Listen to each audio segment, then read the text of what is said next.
tangan dulu sekali bagi Tuhan. Ya, selamat datang, selamat beribadah di tengah-tengah gereja kita, GPD Hosana ya, GPD Hosana. Dan terima kasih hari ini saya bisa beribadah di tempat ini bersama Bapak Ibu Saudara yang hadir beribadah di tengah-tengah gereja kita. Tadi WL, Ibu Gembala sudah menyampaikan, saya Pendeta SM Manurung, Master Teologi. Untuk sekarang jabatan saya sebagai Ketua BPU atau Ketua Sinode GPD yang berpusat di Jalan Sangnawaluh nomor 35 Pematang Siantar. Saya hadir di sini dalam rangkaian diklat besok pengangkatan jenjang karir hamba-hamba Tuhan di wilayah Pulau Jawa, DKI dan wilayah Banten. Demikian. Saya sudah punya istri saya Melpa Murutampu Bolon, pendeta muda Melpa Murutampu Bolon. Saya punya anak 4 orang, 2 laki-laki, 2 perempuan. Demikian perkenalan singkat saya, Bapak Ibu Saudara. Terima kasih kita semua bersukacita hari ini. Agak lain memang nada suara Jakarta dengan nada suara Siantar. Siantar itu biasanya nadanya agak keras. Jadi kalau saya khotbah agak keras, itulah orang Siantar. Kalau di sini saya tengok bahasanya lembut-lembut, ya mau kemana, kumaha tuh, itu kan begitu dia kan. Kalau orang Siantar, kemana? Apa rumahnya? Kan begitu. Jadi kalaupun bahasa saya keras, tapi hati saya lembut kok. Puji Tuhan. Terima kasih hari ini kita mau mendengar firman Tuhan, memberkati, memberikan kita kekuatan dan mengubah cara pandang kita tentang Alkitab yang kita pelajari. Alkitab kita ini dibagi dua, satu perjanjian lama, satu perjanjian baru. Saya akan khotbah pada Injil Matius. Kitab Injil Matius pasal 16 ayat 13 sampai ayat yang ke-20. Sama-sama kita baca secara responsoria. Yang bagi ada Alkitabnya, kita buka. Yang ada handphone Android, kita buka sama-sama Alkitab, ya, untuk memberkati kita bersama. Kitab Matius pasal 16 ayat 13 sampai ayat yang ke-20 secara responsoria. Saya baca ayat 13, nanti kita seluruhnya yang hadir baca 14, ayat 20 nanti sama-sama kita membacanya. Sudah dapat ayatnya? Amin, amin, amin. Pengakuan Petrus. Setelah Yesus tiba di daerah Kaisarea Filipi, ia bertanya kepada murid-muridnya, kata orang, siapakah anak manusia itu? 1, 2, 3 ya. Jawab mereka, ada yang mengatakan Yohanes Pembaptis, ada juga yang mengatakan Elia, ada juga yang mengatakan Yeremia, atau salah seorang dari para nabi. Lalu Yesus bertanya kepada mereka, tetapi apa katamu, siapakah aku ini? Maka jawab Simon Petrus, engkau adalah Mesias, anak Allah yang hidup. Kata Yesus kepadanya, berbahagialah engkau Simon bin Yunus, sebab bukan manusia yang menyatakan itu kepadamu, melainkan Bapa-Ku yang di sorga.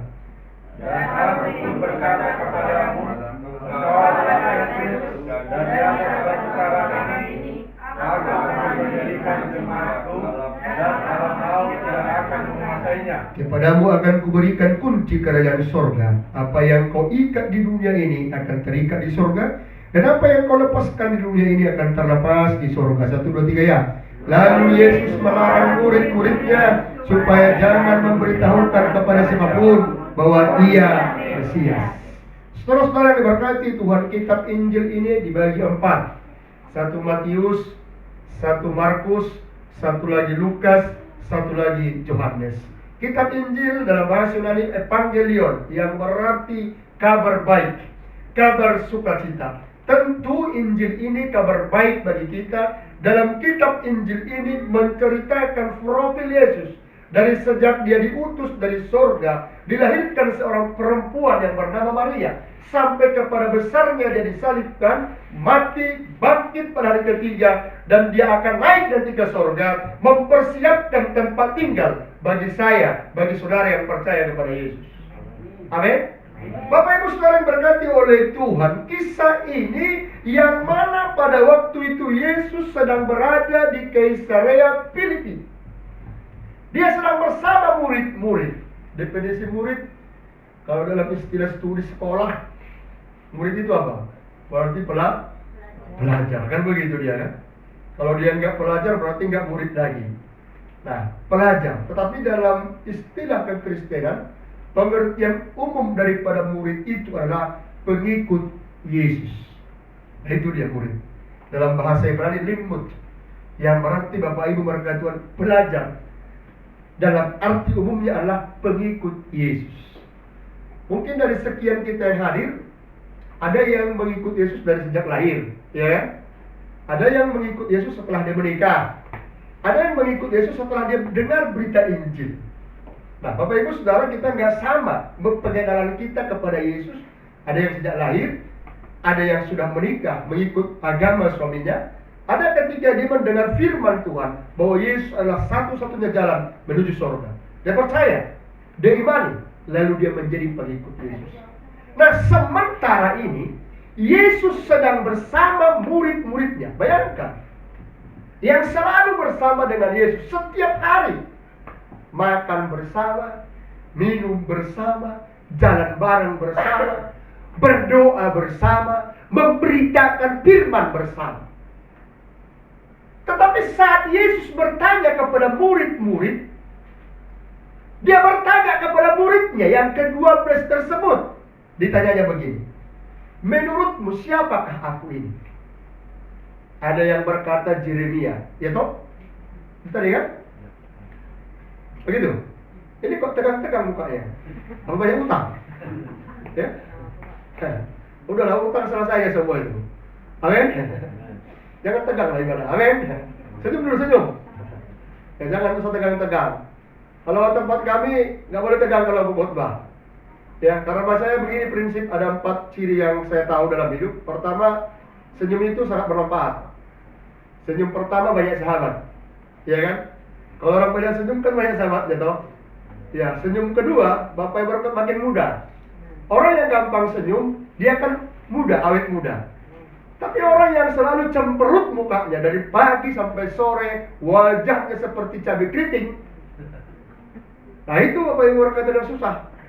Dia masih berumur 30 tahun, tapi wajahnya sudah 60 tahun. Nggak cocok kan? Itu dia karena kurang senyum. Jadi biasakan banyak senyum. Pulang suami dari kerja senyum. Orang Batak memang susah itu. Orang Batak, udah pulang kau? Apanya kau bawa? Kan kira-kira begitu dia. Bapak Ibu Saudara. Ada Jawa? 3 kali senyum, banyak berkat. Kalau saya senyum minta uang sama Pak Gimot, pasti dikasih. Pak, ada uang Pak. Aku nggak ada uang nih. Ya dia pasti kasih, walau tak seberapa. Saya minta contohnya 500.000. Nah, inilah uang saya Pak, 100.000. Kan begitu dikasih. Tapi kalau Pak, minta kamu. Kalau enggak kutumbu kau. Siapa kau? Adu jotos pribadi. Kan begitu. Tapi kalau dia senyum, Pak, minta uangnya Pak. 1 juta aja. Aku nggak punya uang Pak 1 juta. Nah ini Pak, pasti dikasih dia. Minimal dia 100.000 pasti dikasih. Itu dampak senyum. Tapi 4 kali senyum dia udah gila. Ada orang Bapak Ibu berkat Tuhan semua disenyumin. Yang listrik pun disenyumin. Aku ada teman saya polisi, marga Senturi, dia polisi. Ya, tapi gila. Di Santar sana. Saya nggak tahu dia gila. Karena Senturi kan, ini tadi baru Senturi ya. Bere kami itu, kalau dalam istilah orang Batak, kemanaan. Ibu yang bersaksi yang tua tadi. Yang udah berumur berapa? 79. Kalau udah umur 70, udah puji Tuhan itu. Mazmur 90:10 berkata, umur kami 70 tahun. Kalau lebih 80 tahun. Itu pun kesukaran dan kesulitan. Maka orang yang sudah berumur 70 tahun ke atas murah-murah sakit hati. Ya kan Bu? Gampang sakit hati, gampang merajuk. Itu orang kita dia. Nah, jadi Bapak Ibu berkat Tuhan, 4 kali senyum, dia sudah mulai gila dia. Nah itu dia. Saya senyumin dia, senyum dia. Akhirnya datang kawan dia polisi marga Samosir, Pak itu gila ya itu Pak. Bayangkan, pendeta pun karena senyumin tetap senyum. Nah itu dia. Jadi biasakan senyum ya. Amin. Kok dulu aminnya ah? Amin. Masa ada? Aku semangat, kan nggak semangat dia. Semangat aja dah. Soal utang nomor 2 itu. Ya. Jangan ada orang senyum kita marah. Kenapa kau senyum? Karena banyak utangku ya? Orang nggak tahu kita punya utang jadi tahu orang kan? Ya udah biasa aja. Berarti dia suka nengok kita. Dia suka melihat kita sehingga dia senyum. Itu progres kita. Nah ini Yesus bersama murid-murid 12 bersama dengan Yesus tiap hari. Tapi ada nggak mengenal Yesus secara pribadi? Ditanya, menurutmu siapakah aku ini? Ada yang berkata Yeremia, ada yang berkata Nabi. Kalau Yesus hanya sekedar Nabi, kita ngapain orang Kristen? Ada yang berkata Yohanes, ada yang berkata Elia. Dari murid yang ke-12 ini, pengenalan akan Yesus nggak jelas. Kalau di tempat kami ada STJ, status tak jelas. Kalau STJ kira-kira gimana itu Pak? Status tak jelas. Diusir dari kelurahan kan? Dan demikian mereka statusnya nggak jelas mengenal Yesus secara pribadi. Sehingga mereka nggak terbuka. Ada yang berkata Nabi, ada yang berkata Yeremia, ada yang berkata Yohanes, ada yang berkata Elia. Tapi salah satu murid ditanya oleh Yesus yang bernama Simon Petrus, menurutmu siapakah aku? Simon Petrus langsung bilang, kau adalah Yesus, Mesias anak Allah. Amin. Semua orang harus tahu, semua orang harus tahu, semua orang harus tahu siapa Yesus. Orang Jakarta harus tahu, orang Jakarta harus tahu, orang Jakarta harus tahu siapa Yesus. Yesus putra Mawar Saron. Kira-kira begitu ya kan? Amin. Yesus itu putranya Allah. Dia sanggup mengubah segala sesuatu. Kalau kita kenal Yesus secara jelas, kita pasti diberkati Tuhan. Haleluya. Saya punya anak 4. Saya kesaksian dulu sedikit. Bisa kesaksian kan? Anak yang pertama namanya Titus Wandi Manurung. Dia sudah selesai 1. Anak yang kedua ini mau kuliah masuk di USU. Namanya Lily Angel Janita Boru Manurung. Anak yang ketiga dia masuk tahun ini kelas 1 SMA. Namanya Gilbert Ipan Amanda Manurung. Anak yang keempat Kasih Elsa Fidelia Manurung. Sekarang dia masuk kelas 1 SMP Negeri 3 Simpang 4 Kabupaten Asahan. Bapak Ibu Saudara, anak 4 ini Bapak Ibu berkat Tuhan. Anak pertama laki-laki, anak kedua perempuan, anak ketiga laki-laki, anak keempat perempuan. Tapi di usia kandungan istri saya umur 7 bulan, Bapak Ibu Saudara, saya berdoa. Saya pegang perut istri saya. Perut istri kita kan bisa kita pegang kan? Asal jangan perut istri orang ya kan? Tidak salah atau pegang perut istri kita kan? Saya doakan begini, Bapak di sorga, anak yang di kandungan istri saya ini harus perempuan. Karena bagi saya begini, kalau dia laki-laki, berarti jadi 3 laki-laki 1 perempuan. Saya nggak beruntung, istri saya nggak beruntung kan? Padahal kita berkata 1 Timotius anak-anak, ibadah yang disertai cukup akan memiliki keberuntungan. Jadi harus beruntung. Nah begitu, Bapak Ibu berkat Tuhan, saya doakan. Ini anak saya ini perempuan Tuhan. Kami periksa ke dokter Tunggul Simanjuntak 7 bulan. Dia periksa. Pustas, tos. Keluarlah hasilnya. Ternyata anaknya laki-laki. Diperiksa di dokter, anaknya laki-laki. Dokter bilang, Pak Pendeta, ini anaknya laki-laki. Iya Pak Dokter, tapi aku yakin ini perempuan. Karena ada dalam Pentakosta, inilah untukku dalam dunia yang gelap, jika di hatiku Yesus tinggal tetap. Amin. Saya berdoa terus, setiap pagi saya berdoa, Tuhan kalau dokter bilang anak saya laki-laki, saya harus berdoa anak saya ini perempuan. Saya pegang terus perut istri saya. Saya berdoa sampai saya puasa Ester Pak. Pak Gimhot 3 hari 3 malam saya puasa Ester. Saya nggak makan, nggak minum, hanya mengubah laki-laki menjadi perempuan. Setiap pagi saya pegang perut istri saya, dalam nama Yesus perempuan. 8 bulan kami bawa kembali ke dokter. Diperiksa dokter. Wah, Bapak Pendeta dulu. Iya Pak Dokter. Diperiksa. Ternyata anaknya juga tetap laki-laki. Gak ada berubah. Bayangin. Tetapi saya terus berdoa. 9 bulan kami bawa lagi ke dokter. Diperiksa dokter. Bertanya, anak Bapak apa? Saya bilang perempuan. Bapak datang tiap bulan kemari tapi gak percaya pemeriksaan saya. Anak Bapak ini laki-laki Pak. Diperiksa lagi. Sudah 9 bulan. Ternyata laki-laki. Padahal aku udah puasa 3 hari 3 malam. Apa dosa nggak dijawab dalam hati saya begitu? Tapi ku yakin saat kau berfirman, ku kuat saat kau bekerja. Tuhan bekerja saat kita kuat. Amin. 9 bulan Bapak Ibu berkat Tuhan diperiksa tetap laki-laki. 9 bulan 10 hari istri saya melahirkan.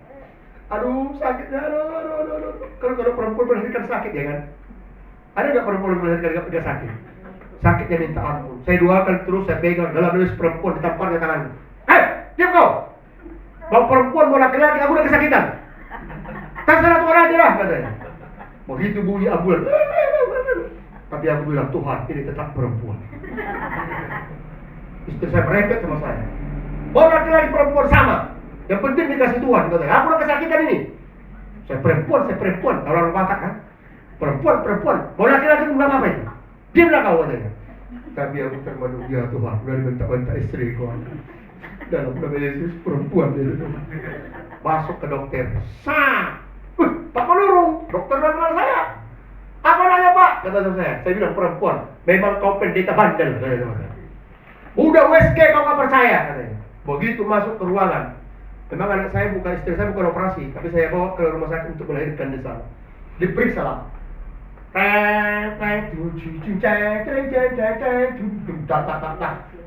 Itu terpecah. Keluar anaknya jadi perempuan. Dokter bingung. Ini sangat salah. Kok bisa jadi perempuan? Waktu USG laki-laki. Tapi sesudah lahiran jadi perempuan. Bingung dia. Datang dia sama saya. Diperiksa dia kali ini. Ini kok jadi perempuan? Pakai kacamata lagi. Apa salah? Gak salah dia. Dokter bisa salah, tapi Yesus yang kusambatan pada salah. Amin. Yang penting statusmu jelas. Jangan STJ, status tak jelas. Kristennya adalah Kristen yang jelas. Kristennya Kristen abal-abal. Kristen kita harus jelas. Yes. Tolong tepuk sini ya. Kristen yang jelas bilang. Ya. Ayo semua. Kita harus Kristen yang jelas. Mujizat dinyatakan bagi kita. Selesai berkati oleh Tuhan. Lahiran dia. Dokter itu sampai kasih uang saya 500 ribu Pak. Jago 2 bulan katanya. Dikasihnya 500 ribu sama saya. Uang persalinan pun diskon 50%. Puji Tuhan lah pikir saya. Berapa nih Pak Dokter? Udahlah diskon lah 50%. Sekian. Dibilang sama perawat itu. Diskon 50% untuk pendeta. Wah hati saya. Datang istri saya bilang begini, dicium saya. Jago juga 2 meja ya. Mbak. Kan begitu dia. Senang dia. Jago juga mbak. Kok jadi perempuan ya? Dia bingung jadi perempuan. Saat dokter tanya namanya siapa sih kasih, saya bilang begini. Ini kan laki-laki kata dokter. Dia dokter bilang laki-laki, tapi saya tetap percaya. Imanmu menentukan keselamatan. Amin. Iman. Orang mah kalau udah gak punya iman susah, ibadahnya susah. Ibadah malas. Tepuk tangan pun malas. Berdoa pun malas. Berdoa itu semangat.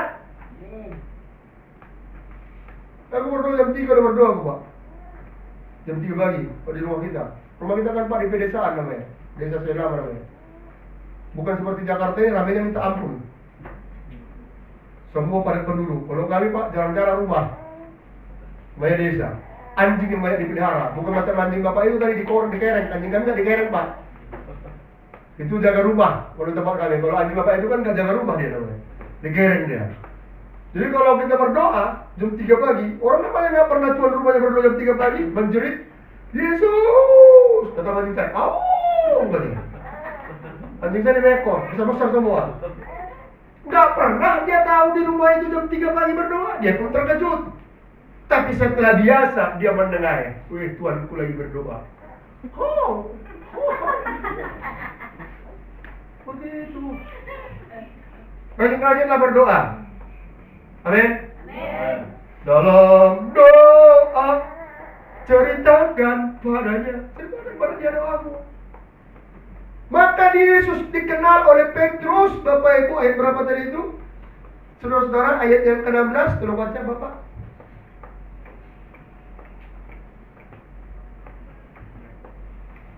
Ayat ke-16, Matius stop. Ayat 16. Maka jawab Simon Petrus, engkau adalah Mesias, Anak Allah yang hidup. Ya.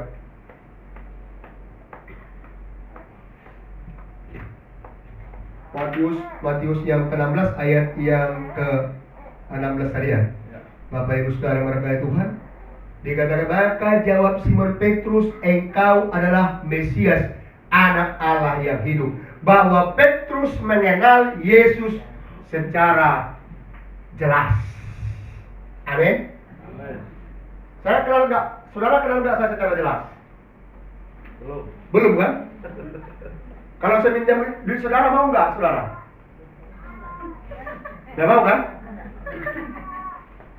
Aku juga heran tadi sama Bapak Pariwannya Bapak ini kan, aku nginap di rumahnya Bapak ini belum kenal saya secara jelas, tapi kok suruh nginap sini gitu saya.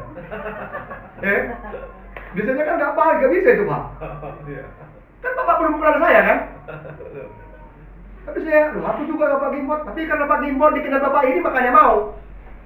Kalau saya nyelonong ke rumah ibu ini, Bu, saya menginap di sini. Bapak siapa? Saya pendeta Manurung, mau pendeta, mau ustaz, saya kenal Bapak.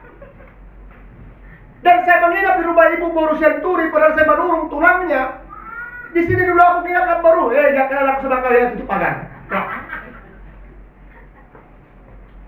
Gak akan ada orang mau mengajak orang bertamu di rumahnya kalau gak kenal secara jelas. Minimal orang menitipkan itu dikenal dia secara jelas. Tapi dalam hati saya begini, ya karena mungkin Pak Gimbot keluarganya Bapak siapa ya? Pak Beni, saya nginap di sini dikasih. Wah, kalau saya gak apa, wah takut juga, ini gak takut nih Pak Beni sama saya dalam hati saya tadi malam seperti itu juga Pak. Ya kan, tapi untuk Pak Beni baik, pagi-pagi kami dikasih makan minum kopi Pak, kadang-kadang aku gak biasa minum kopi pagi-pagi. Kan begitu ya. Disediain kamar dengan baik, ya puji Tuhan lah Pak Beni. Sehat-sehat lah Bapak. Amin, diberkati lah. Karena menjamu hamba Tuhan itu menjamu Tuhan deh. Amin. Iya. Makanya sering-sering jamu pendeta. Ajak pendetamu sekali-sekali makan di rumahmu. Pernah gak? Sering? Haleluya, haleluya. Ajak makan, walau makan apapun. Dan bersyukur selalu. Ibu-ibu jangan suka merepet ya. Perempuan ini kan suka cerewet. Kalau sedikit dikasih uang, cerewet. Ya, ada cerita tempat kami sana. Suaminya kerjanya apa itu namanya? Bawa becak betor itu. Becak bermotor. Ya. Lalu suaminya kasih uang seorang sama dia 10.000. 10.000 dikasihnya. Kalau 10.000 dikasih uang di antar sana mau makan apa? Merepet lah dia. Oh, 10.000 dia mau kasih. Apalah ini, apalah ini katanya. Datang suaminya. Bukankah firman Tuhan berkata, bersyukurlah selalu. Istrinya pun terdiam. Apa caranya melawan suami saya di dalam hatinya? Besoknya Bapak Ibu Saudara mereka Tuhan dibeli beras yang paling murah. Dibeli kangkung, dibeli ikan asin paling kecil. Lalu besok tengah hari dikasih makan suaminya makan beras merah yang nilai kadarnya sangat-sangat memprihatinkan. Baru dikasih ikan asin kecil 1 biji. Kangkungnya juga dikasih 1 biji. Gak banyak. 1 biji aja, orang 10.000 duitnya dikasih. Makan suaminya, makan aku Mbak. Dikasih makan. Dikasih beras merah. Dikasih ikan asin yang paling kecil. Dikasih kangkung cuma 1 biji. Suaminya berkata, makan apa ini? Bersyukur selalu. Alkitab berkata, apa yang kau taburakan, kau tuai. Bukankah engkau bilang semalam, kau kasih 10.000 aku merepet, kau bilang bersyukur? Sekarang juga, aku kasih makanan seperti ini. Bersyukurlah selalu. Bersyukur selalu akan kasih-Mu di dalam hidupku. Takkan ku ragu masa depanku dalam rencana-Mu. Amin. Amin. Haleluya. Kenal Yesus secara jelas. Supaya kau jangan putus asa. Supaya kau jangan Bapak Ibu mengakhiri hidupmu. Tempat kami sana karena banyak utangnya diakhiri hidupnya. Man di tangan kanan, racun di tangan kiri. Racunlah aku minum. Selesai hidup. Kenapa bisa begitu? Enggak kenal Yesus secara jelas. Saudara, kalau kenal Yesus secara jelas, apapun yang terjadi dalam hidupku ini takkan tak ragu kita. Karena kita punya Yesus. Haleluya. Jelasnya Yesus kita kenal. Jangan pernah ada ibu-ibu bersaksi tempat kami sana. Puji Tuhan, kan ibu-ibu ke orang tua macam tadi bersaksi agak lama, kan biasa itu. Ibu-ibu kan begitu ya. Nangis dia. Terima kasih lah Bapak Ibu, saya sudah jumpa Yesus tadi malam. Aku betul-betul. Senang kali aku ketemu Yesus ini, katanya. Oh, hebat kali opung si Tarunggul ini. Ketemu Yesus dalam hati saya. Aduh, puji Tuhan, semua masalahku sudah selesai. Nyanyi lagi dia. Begitu selesai, karena saya setelah selesai ibadah, biasa saya berdiri menjalani jemaat. Kalau jemaat dah hadir hari Minggu itu, hari ini saya tanya, kenapa hari Minggu gak hadir? Nah seperti itu dia, apanya, pertemuan di gereja kita. Tapi itu penggembalaan saya, masing-masing punya trik dalam penggembalaannya. Lalu ibu ini datang lah, saya salam dengan dia. Pung, belum itu. Apa mang, katanya kan? Sini dulu, sini, jangan dulu pulang dulu Pung. Aku mau bertanya dulu sama Pung. Aku tadi terinspirasi kesaksian Opung, gue bilang begitu. Iya, duduklah dia, saya sediakan kursi, datang anak saya ambil kursi, duduk di situ. Begitu pulang semua jemaat, saya tanya dia, Pung, memang kau jumpa Yesus? Gue bilang begitu. Iya, aku berdua ketemu aku Yesus, katanya. Di salamnya aku memang 200.000. 200.000 beri salamnya. Bapak Ibu sudah berkata Tuhan, jadi cemana Yesus itu Pung? Seperti yang digambar itu, katanya. Seperti yang digambar, sini gak ada gambar Yesus ya? Seperti yang digambar itu katanya. Salah itu Pung, bukan seperti itu Yesus. Jadi sungguh dia dong, apa tuh sih? Saya kira itu pereng katanya. Seperti itu aku tengok Yesus itu, seperti yang digambar itu ada jenggotnya. Wah. Ini Opung udah mengada-ngada dalam diri saya, Bapak Ibu. Saudara, Yesus bukan seperti yang digambar, tapi Yesus adalah seperti dirimu. Amin. Kan itu kata Kejadian 1 ayat 26 kan? Marilah kita menciptakan manusia seturut dengan gambar kita. Setelah saya berfoto, saya difoto oleh Pak Gimbot. Yang nampak Pak Gimbot langsung kira-kira bagaimana? Di fotonya, cepet pendeta Manurung, tapi yang keluar pendeta Gimbot. Apa yang rusak itu? Kamera depan dia pakai? Atau jangan kamera depan, langsung saya difoto langsung. Bukan kamera depan, bukan ada tipu-tipu, bukan. Saya udah difoto. Dia nampak ya saya ya kan? Bukan Pak Gimbot yang nampak. Untuk foto sekarang, kamera sekarang udah edit segala macam. Yang hitam jadi putih. Itu banyak. Tapi kalau Bapak Ibu Saudara yang dulu nggak bisa seperti itu. Kalau hitam-hitam, kalau putih-putih, kalau hidungnya pesek-pesek. Maka kalau ada orang bilang dulu, aku heran dah Bang, berfoto yang jelek, anak memang jelek dia. Yang sekarang yang berfoto aslinya jelek,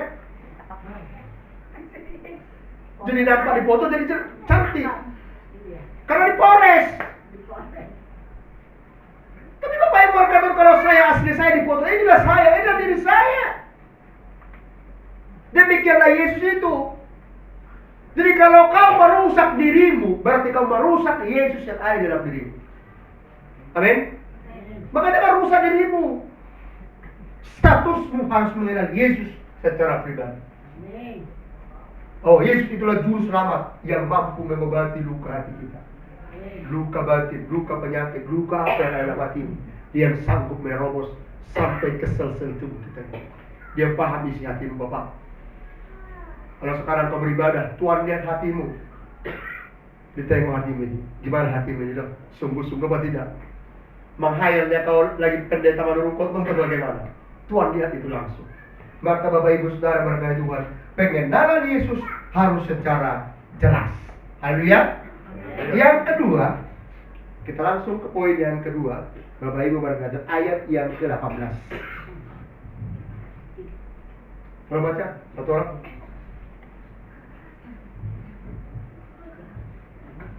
Dan aku pun berkata kepadamu, engkau adalah Petrus, dan di atas batu karang ini aku akan mendirikan jemaatku, dan alam maut tidak akan menguasainya. Tidak akan menguasai. Yang kedua, kalau kita berada dalam Yesus, Bapak Ibu diberkati Tuhan, tidak dikuasai alam maut. Alam maut itu sama dengan iblis, dan semua usaha si jahat tidak akan menguasai kita lagi. Amin. Jangan seperti ini, orang rajin gereja tapi nggak jadi contoh. Biasa Mas, saya sudah keliling GPD kita ini. GPD kita ada 560 gereja Bapak Ibu. Tapi dari 560 memang belum secara satu-satu gereja saya temui seperti ini. Ini udah habis periode ini kan. Paling ada saya temui secara lokal hanya 100 gereja paling setelah saya jadi ketua BPU Bapak Ibu warga Tuhan. Dalam kunjungan saya ke gereja-gereja lokal di GPD ini yang saya lihat begini. Lebih cenderung banyaknya kaum wanita daripada kaum bapak, kaum ibu. Kaum bapak biasanya jarang beribadah. Ya kan? Bapak Ibu saudara berkat Tuhan, ada sebuah kesaksian. Kesaksian ini ibu ini berharap sama-sama suami istri sama-sama ke gereja. Kan dia kan? Oleh pas samalah kita beribadah. Rajinlah beribadah. Suaminya ini gak pernah gereja. Tapi entah mengapa Sabtunya suaminya bilang sama istrinya, "Pak, Ma, aku besok ke gereja ya." Karena suaminya bilang begitu, istrinya pun respon. Dipersiapkan bajunya dan lain sebagainya. Berangkatlah mereka ke gereja berdua. Dengan semangat, langsung foto bareng. "Hai, lagi ke gereja sama suami saya. Ini suami saya." Kan gitu-gitu dia kan, bangga dia kan sama-sama suami istri, sama-sama ke gereja. Tiba-tiba di gereja, Bapak Ibu saudara berkat Tuhan, mereka sama-sama duduk suami istri. Pas pendeta khotbah, rupanya si suaminya bawa handphone yang kecil itu. Bukan handphone sekarang, Android, handphone yang kecil. Kalau di kampung kami handphone kolo-kolo namanya. Karena saya punya 2 handphone, Bapak Ibu saudara, satu handphone kecil. Kalau ini saya lagi di pelosok, ya harus pakai handphone kecil, nggak boleh pakai handphone besar karena dia cepat nangkap signal. Tapi kalau di Jakarta nggak mungkin signal banyak di sini ya kan. Nah begitu. Jadi saya punya handphone yang kecil, Bapak Ibu saudara, seperti itu handphone dia. Saat pendeta sedang khotbah, seperti inilah jemaat lagi kusuk mendengarkan khotbah pendeta tersebut. Tapi tiba-tiba bunyilah handphone suaminya ini. Semua orang melihat. Bikin ribut, baru datang bergereja udah ribut. Kan kira-kira begitu kan. Sistem pun pukul dia. Handphone itu saking ketakutan jatuhlah handphone si suaminya. Makin ributlah, berapa? Orang pun ibu-ibu nengok ke belakang semua. Suami pun bilang begini, "Tolong disilent handphonenya supaya jangan berisik." Tak tahu dia berisik Bapak Ibu orang Tuhan. Suami istri pun mereka lah. "Kau ke gereja bikin ribut." Orang lagi gereja cari ketenangan, kau bikin ribut. Akhirnya, sepertinya orang di gereja bikin dia.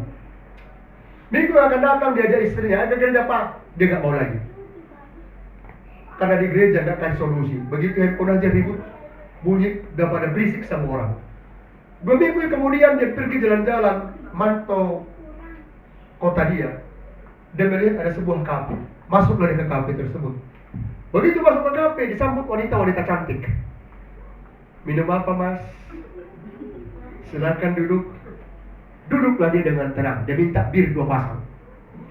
Begitu mau dituangkan bir ini jatuh, pepak, tertumpah. Dia pun belepotan. Waduh, hancur bina. Lama-lama bisa begini. Kalau di gereja handphone bunyi, ribut semua satu gereja. Apalagi di kafe dalam hatinya begitu. Apa nanti kata penghuni kafe ini? Tapi Bapak Ibu saudara, pelayan kafe itu bilang, "Mas, tenang aja Mas. Gak apa-apa itu Mas. Dilap ya bajunya. Kalau kurang duitnya kita tambah lagi Mas." Kira-kira mana yang lebih baik, di gereja atau di kafe? Kalau seperti ini, hah? Dia kan di kafe nyaman kan? Makanya ibu-ibu jangan terlalu cerewet sama suaminya. Amin. Amin. Bayangkan Bapak Ibu Saudara warga itu Pak. Gereja nggak jadi solusi.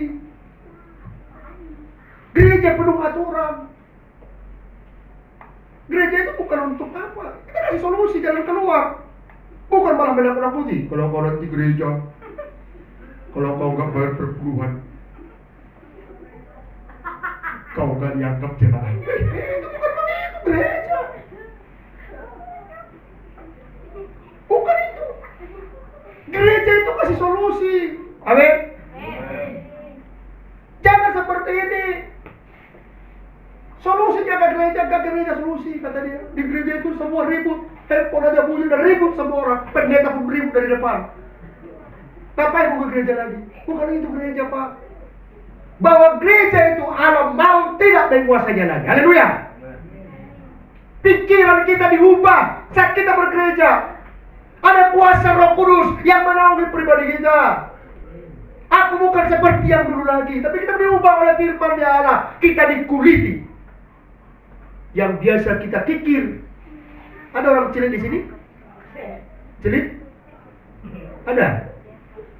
Enggak ada yang ngaku ya? Bisa nggak orang celit masuk surga? Bisa. Kemurahan. Ada ibu-ibu, bapak ibu, diri celit dia minta ampun. Sama dirinya pun celit. Mau makan miso dia ditanya dulu berapa semangkok? 20.000, bisa nggak 10.000? Banyak kan kuahnya ya.